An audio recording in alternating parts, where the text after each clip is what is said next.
Undeniably, Rainbow Six Siege has a utility problem. With the release of Wamai and the rework of shields, the defenders have gained a massive advantage over the attackers. By using operators such as Smoke, Jaeger, and Wamai in default setups, the defenders are able to waste so much of the attackers' time. Round after round, attackers are being forced to execute onto sites with less than 20 seconds left, hence the name 20-second meta. Normally, the solution to this utility problem would be to bring a Thatcher. His EMPs can destroy or disable most of the defender gadgets in the game. Of course, that is if you could, but Thatcher's ban rate only appears to be increasing.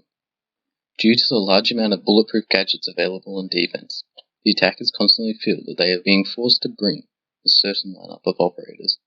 This lineup is so often occupied by your Thermite, Sophia, Ashe, Zafrana, and Sledge.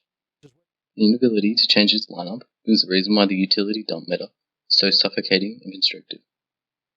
Players feel that they cannot create unique and interesting ways to play Siege, and they cannot set up correctly in order to execute onto the site and get a plant down.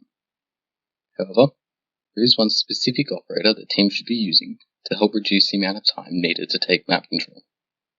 With this operator, attackers can take quick map control and will be able to execute more time available. Capitao is an operator who has historically been used in Pro League for the amount of utility he brings. The main role that Capitao would play on attack is to help cover the plant, evident by the way that Virtuous Pro uses him in the following clip. Really bad position because where the default plant should go down is right behind the breach, and there you go, smokes will rain out and behind the table is the play. They can't deny it from this angle. 3v5, but technically 3v7 with the plant and the timer on the board, and this does not look good. Capitao's firebolts have an incredible ability to lock down an area, dealing 36 damage per second for more than 10 seconds. The key is in how teams should be using these bolts. Oftentimes, these firebolts are left waiting to be used until the end of the round in order to help the diffuser go down. See the way that Cloud9 uses them against Scars.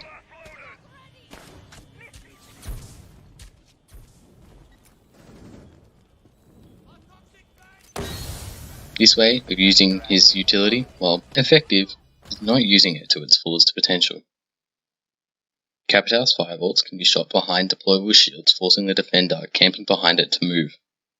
By using his firebolts this way, attackers can force the defender away from a deployable shield without needing to blow it up. In an ideal world, the attackers would also pick up the defender for free, like the Sonics did against Disrupt on Coastline.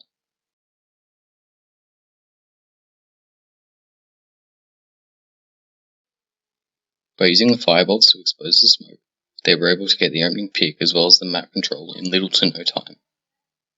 Simply pushing the defender back is reward enough. For example, on Cafe, by firebolting the pixel shield, the attackers can push the defender back down White Hallway, allowing for the attackers to take control of Piano. In these examples, Capitao's firebolt is basically behaving as a frag grenade or as an Ashe charge. But there is one key difference: the way in which these bolts interact with defender gadgets. As many would know, the Jaeger ADS is unable to catch a bolt. On the contrary, an Ashe charge or a frag grenade can be caught by the ADS. This actually plays into why a firebolt is so much better than a frag grenade at clearing a shield. Considering that Jaeger has 6 charges to catch a grenade, it will take 2 full sets of stun grenades to clear all of the charges. That requires significant amounts of utility and coordination. Capitao's firebolts can simply avoid this. Wamai does have 5 magnets, though, that generate over the course of the round, and he gains a new one every 40 seconds, and they can catch Capitao's firebolts.